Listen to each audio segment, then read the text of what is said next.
Hello everybody. My name is Money. Phoenix Wright.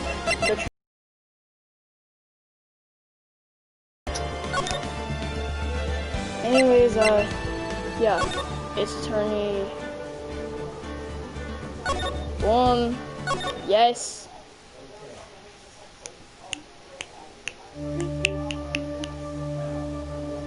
Oh dang.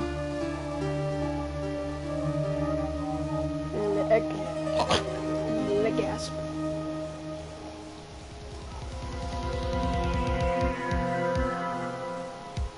Dang it. Why me? I can't get caught. Not like this.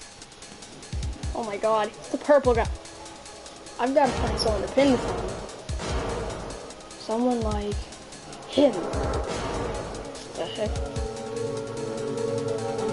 Like him. And how do you plan to do that? God, the volume is way too high. Oh my god. August 3rd.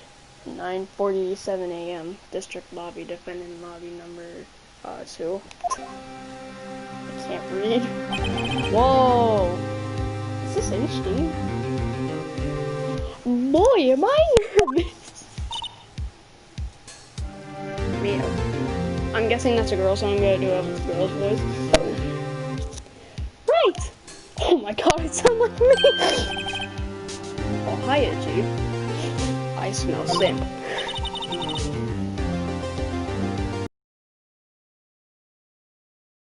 Oh, I have to say, Phoenix, I'm impressed.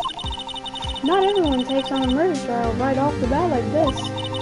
It says a lot about you, and your client as well. Thanks. Actually, it's because I owe you a favor. A favor? You mean you knew the defendant before this case? Yes. Actually, I kind of owe my current job to him. These were the reasons I became an attorney.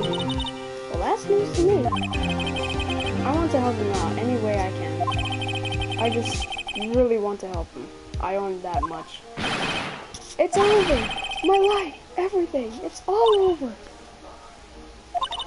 Is that your client screaming over there? Yeah, it's him. Death! Despair! Ah! I'm gonna do it! I'm gonna die!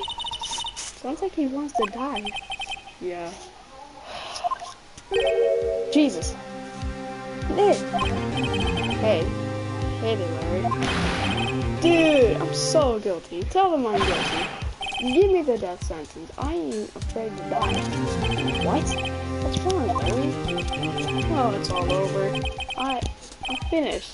Finished! Can't live in a world without her. I can't. Well, who took her away from me, Nick? Who did this? Aw, Nick, you gotta tell me. Took my baby away. The person responsible for your girlfriend's death. The newspaper say it was real. How did this man actually do it? My name is Phoenix Wright. Here's the story. My first case is a fairly simple one. Oh dang. A young woman was killed in her apartment. The guy they arrested was the unlucky sap dating her. Larry Butts. My best friend since grade school. Our school had a saying, when something smells, it's usually the butts. In the 23rd, he has a knack for getting himself in trouble. One thing I can say though, it's usually not his fault. He just has terrible luck. Like me. But I know better than anyone that he's a good guy at heart. And I own one, which is why I took the case, to clear his name. And that's just what I'm going to do. August 3rd, 10 a.m., District Court, courtroom number 2. Jesus! Why did that scare me? I'm so easily scared. Court is now in session for the trial of Mr. Larry Butts. The prosecution is ready, Your Honor. The defense is ready,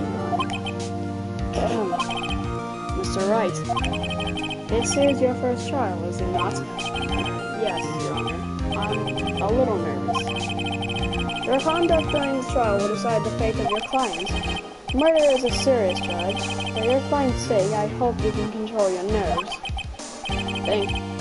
Thanks, Your Honor. Mr. Wright, given the circumstances, I think we should have a test to ascertain your readiness. They don't do this in real life. Yes, Your Honor.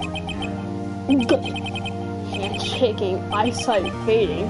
Bro, you want to black out? Oh my god. The test will consist of a few simple questions. Answer them clearly and consistently. Please state the name of the defendant in this case. Larry Butts. The defendant? Well, that's Larry Butts, Your Honor. Correct. Just keep your wits about you and you'll do fine. Next question. This is a murder trial. Tell me what the victim's name is. Whew, I know this one. I read the case report covered so many times. It's... No way, I forgot. I'm drawing a total blank here. Phoenix, are you absolutely sure you're up to this? You don't even know the victim's name. Oh, the victim. Of course I know the victim's name. I just forgot. Temporarily. I think I feel a migraine coming on. Look, the victim's name is listed in the court record. Just press the R1 button to check it at any time, okay? Thank you. Am I able to check it off? Do it for me, please. I'm begging you. Mr. Wright, who is the victim in this case? Cindy Stone. I already know that because I've watched too many videos. The victim's name is Cindy Stone. Correct. Now tell me, what was the cause of the death? She died because it was a blunt object. She was struck once by a blunt object. I only know that part because I've watched too many videos of this trial. You've answered all of my questions, so I see no reason why we shouldn't proceed. For you. Thank you. That's for sure. Well then. First, a question for the prosecution. Mr. Payne? Yes, Your Honor? As Mr. Wright just told us, the victim was struck with a blunt object. Would you care to explain to the court just what that object was? The murder weapon was this statue of the Thinker. It was found lying on the floor next to the victim. I see. The court accepted into evidence. No! Statue added to the court record. Right? Be sure to pay attention to the evidence added during the trial. That evidence is the only ammunition you have in court. Use the R1 button to check the court record frequently. Thanks. That almost scared me. Mr. Payne, the prosecution may call its first witness. The prosecution calls the defendant, Mr. Butts, to the stand. Chief, what do I do now? Pay attention. You don't want to miss any information that might help your client's case. You'll get your chance to respond to the prosecution later, so be ready. Let's just hope he doesn't say anything unfortunate. Uh-oh. Larry gets excited easily. This could be bad. And I get scared easily. Mr. Butts, is it not true that the victim had recently jumped you? Hey, watch it, buddy. We were great together. We were Romeo and Juliet. You have to throw Mark Anthony. Didn't they all die? Yes. I wasn't dumped. She just wasn't taking my phone calls. Or seeing me. Ever. What to do anyway? Mr. Butts, what you describe is generally what we mean by dumped. In fact, she had completely abandoned you and was seeing other men. She had just returned from overseas with one of them the day before the murder. What do you mean, one of them? Lies! All of it, lies! I don't believe a word of it!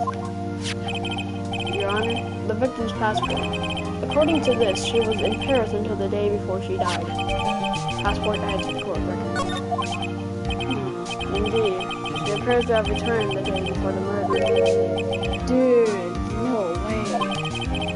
The victim was a model, but did not have a large income. It appears that she had several I'm not gonna say that. No. Yes, older men who gave her money and gifts. Sims! She took their money and used it to support her lifestyle. Hopefully in a good way. You can clearly see what kind of woman this Miss Stone is. Tell me, Mr. Butts, what do you think of her now?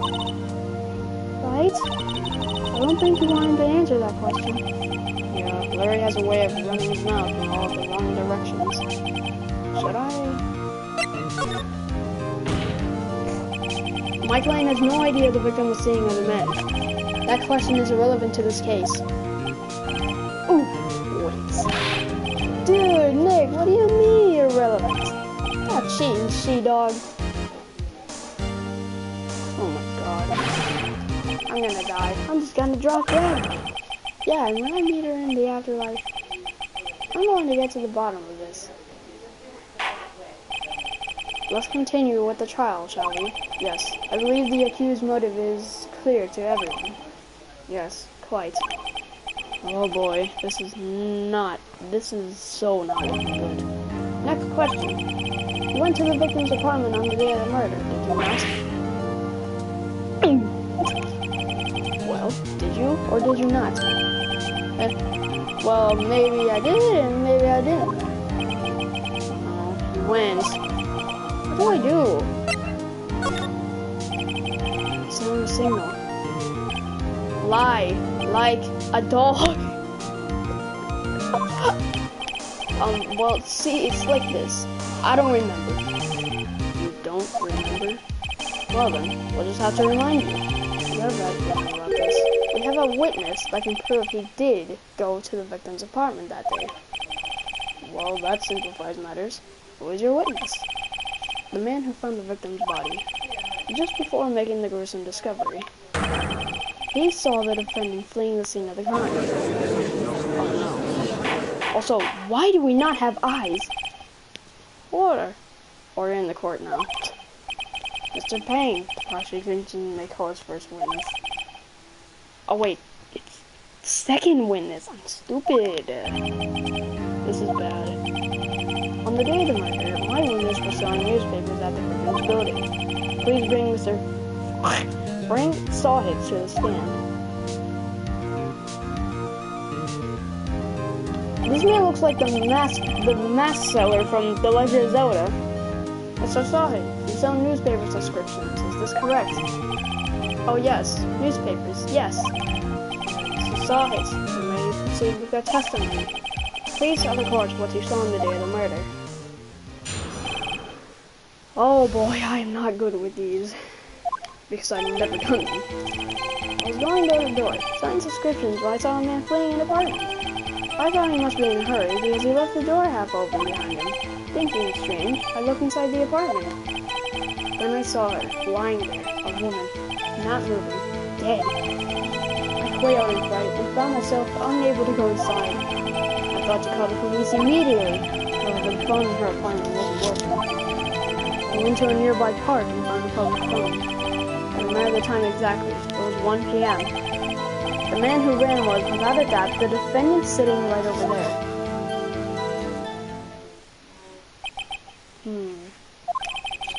Larry, why didn't you tell the truth? Because I told him not to? I can't defend you against a testimony like that. Incidentally, why wasn't the phone in the victim's apartment working? Your Honor, at the time of the murder, there was a blackout in the building. Aren't phones supposed to work during a blackout? Yes, Your Honor. However, some cordless phones do not function normally. The phone that Mr. Sawhead used was one of those. Your Honor, I have a record of the blackout for your appeal. Blackout record added to the court record. Now, Mr. Wright. Yes, Your Honor. You may begin your cross-examination. Cross-examination, Your Honor? Right. Alright, Wright. This is time. This is it. The real deal. What exactly am I supposed to do? Why? You exposed the lies in the testimony the witness just gave. Lies? What? He was lying? The client is innocent, right? Then that witness must have lied in his testimony. Or is your client really guilty? How do I prove he's not? You hold the key. It's in the evidence. Compare the witness testimony to the evidence at hand. There's bound to be a contradiction in there. First, find contradictions between the court record and the witness's testimony.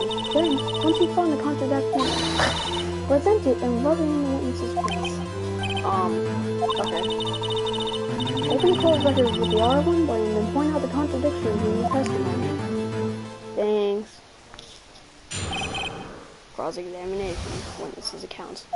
I was going door to door selling subscriptions when I saw a man filling an apartment. I don't see any problem.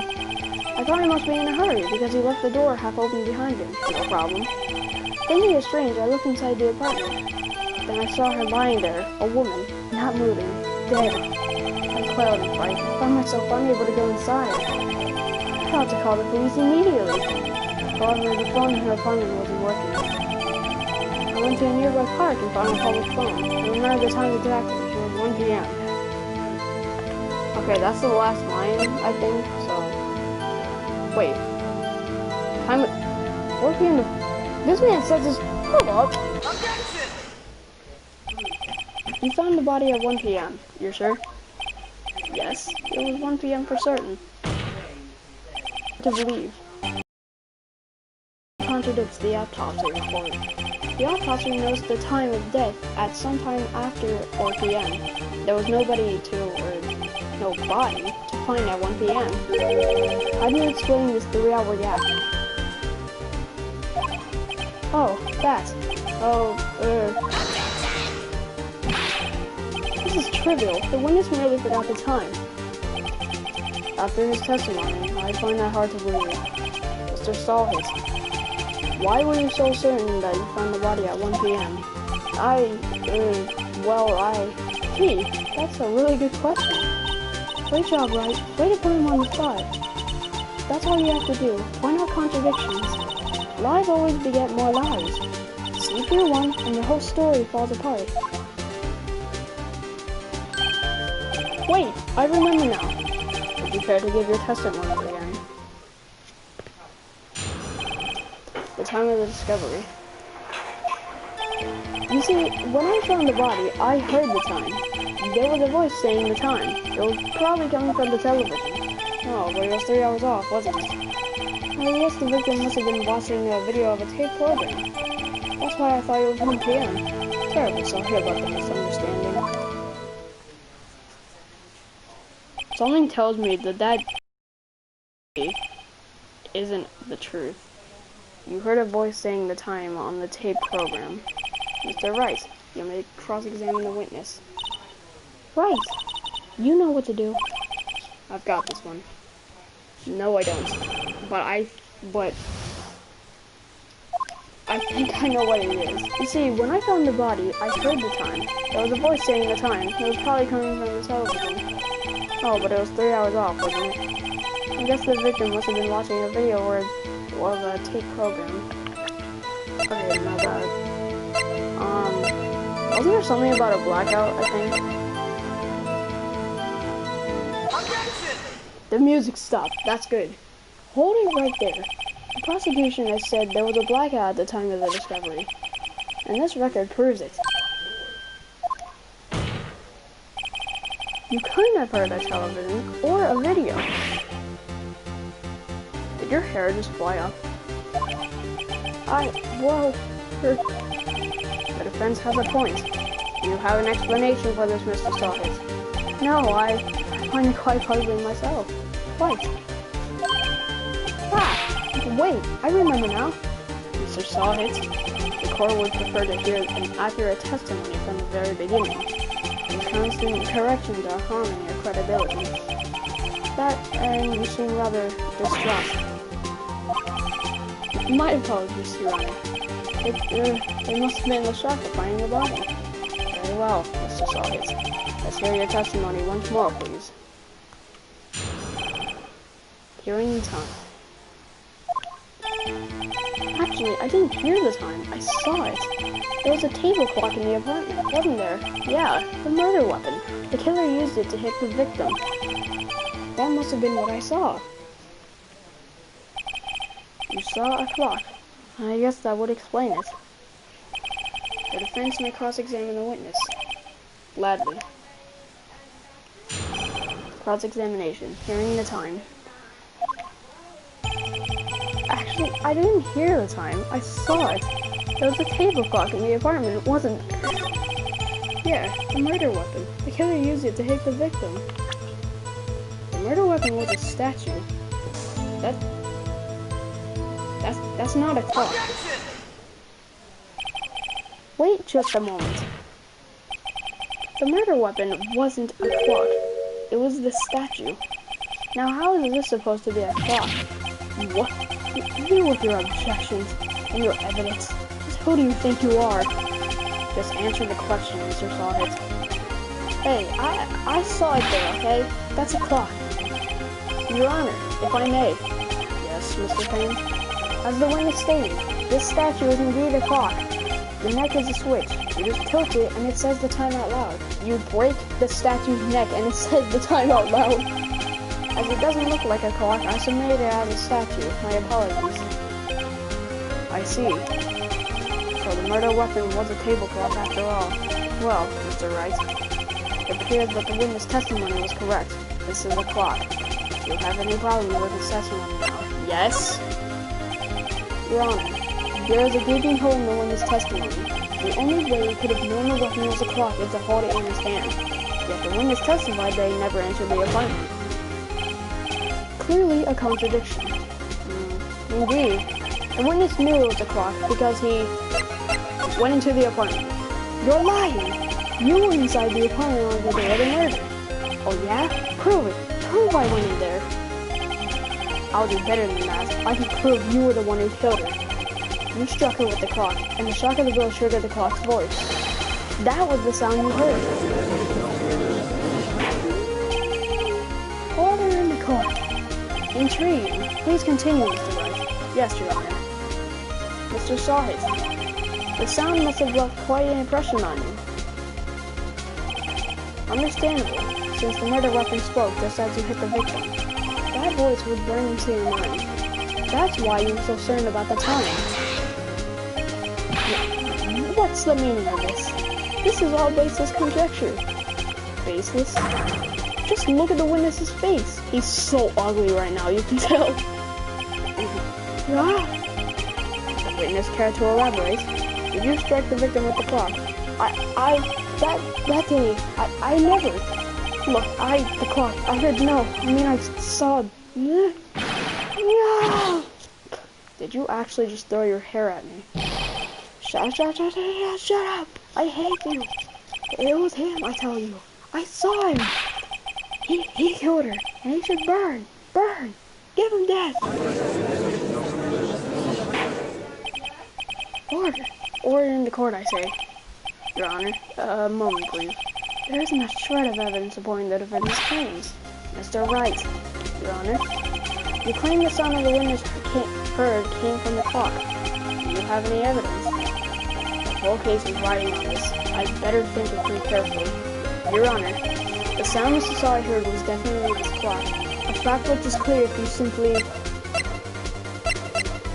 tried sounding the clock. Let's sound the clock now, here in this court. Your Honor, may I have the clock? I asked the court to listen very carefully. I think it's 8:25. That certainly is a strange way to announce the time. Well, he is the thinker after all.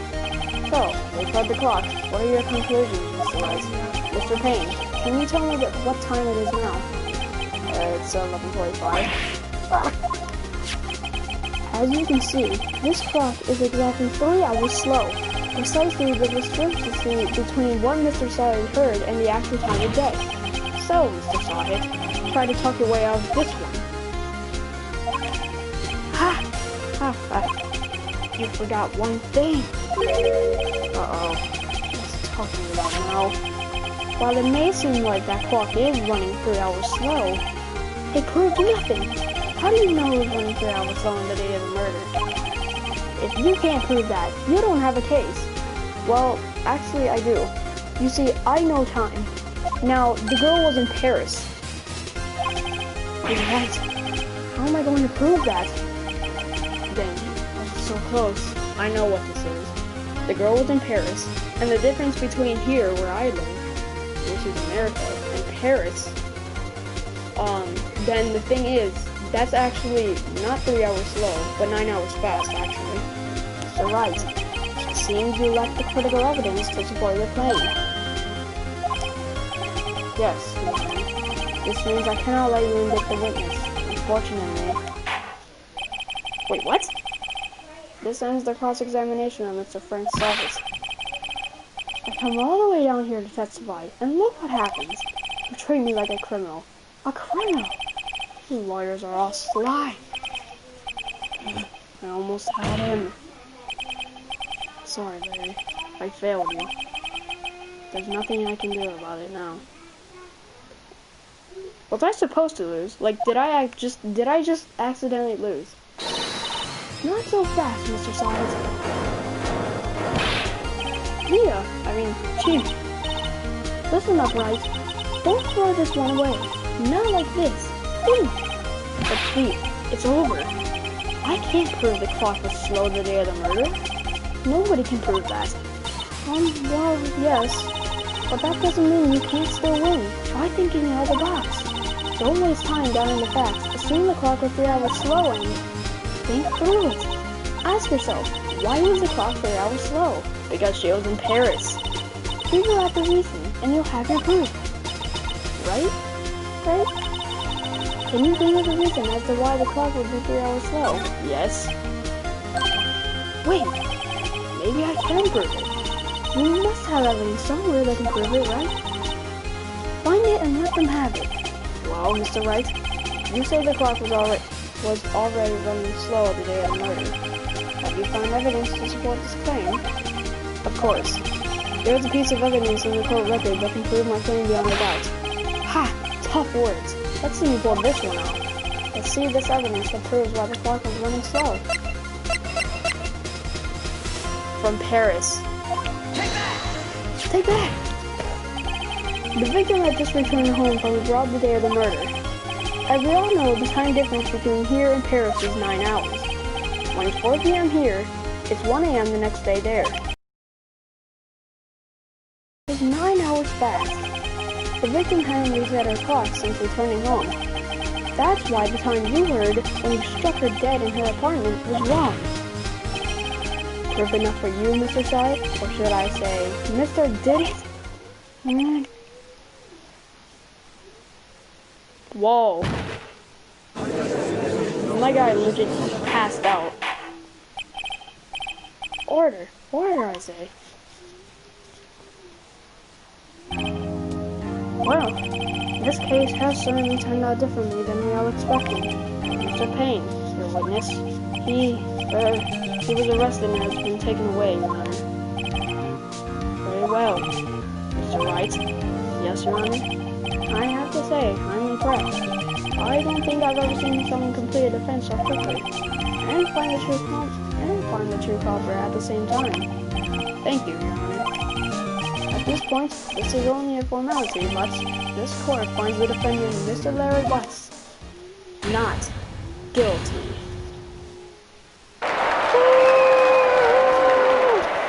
Make your case. Let's go.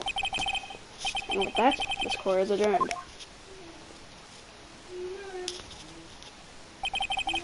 Turns out that Frank Sawyer was a common burglar.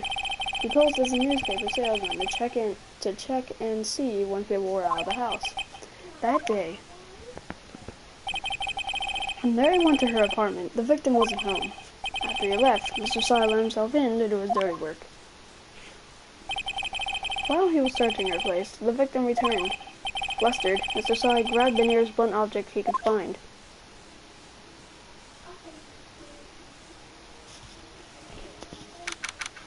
August 3rd, 2:32 p.m., District Court, Defendant Lobby Number 2.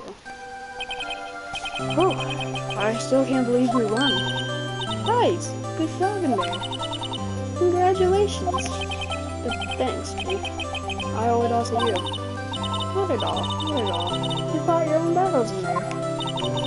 It's been a while since I've seen a trial end on such a satisfying note. I've never seen the Chief looking this happy. He's this glad, and imagine how Larry must be. Your life is over. Larry, you're supposed to be happy. What's wrong now? Aw, Nick. Don't worry about me. I'll be dead and gone soon. Good. Wait, no. I mean bad, bad, bad, bad. Larry, you're innocent. The case is closed. But my Cindy Winnie's gone, man. Gone forever. Larry, she was a bit. Nah, never mind. Congratulations, Harry. Hey, Harry? Yes, you. You can practically see the headlines now. Harry loves innocence. Thanks. I really owe you one. I won't forget this, ever. Let's celebrate. Dinner? Movie? Watching? Oh no, my friends. Hey, I was the one who got you off the hook. Oh hey, here, take this. It's a present. A present? For me? Wait, wasn't this the evidence that... Actually, I made this clock for her. I made one for her and one for me. Really? You made this? Well, thank you. I'll keep it as a memento. Yo, Nick. Cool, you're so selection. And she was just playing me for a fool. Wouldn't that make you just want to cry? Sob. Larry. Are you so sure? Excuse me? I think she got quite a lot of you in her own way. Nah, you don't gotta sympathize with me though. It's okay. Oh, I'm not just sympathizing, really. Isn't that right? Don't you have something to show your friend? Something that proves how she felt about him? Huh? Oh yeah, right. What the heck is she talking about?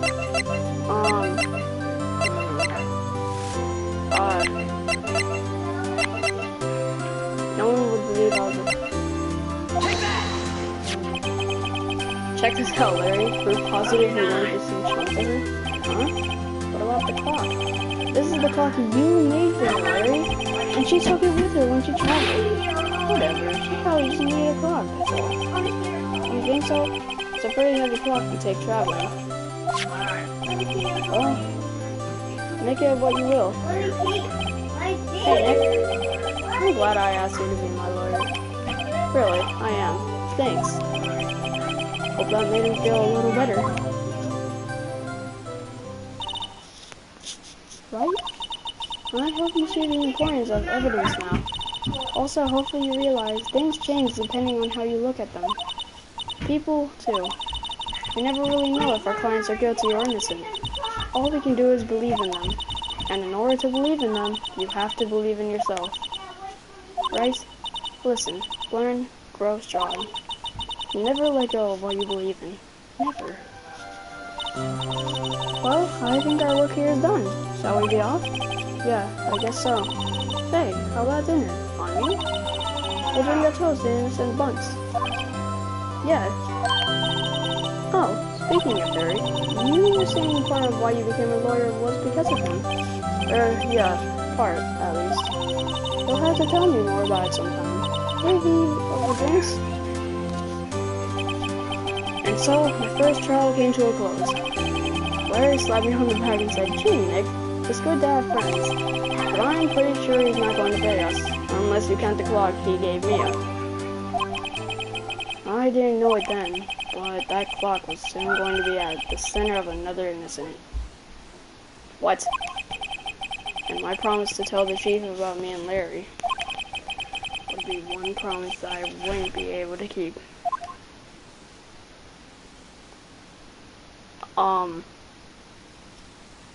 Explain to me what you mean by that. Yay. Sure. Boom. Yay.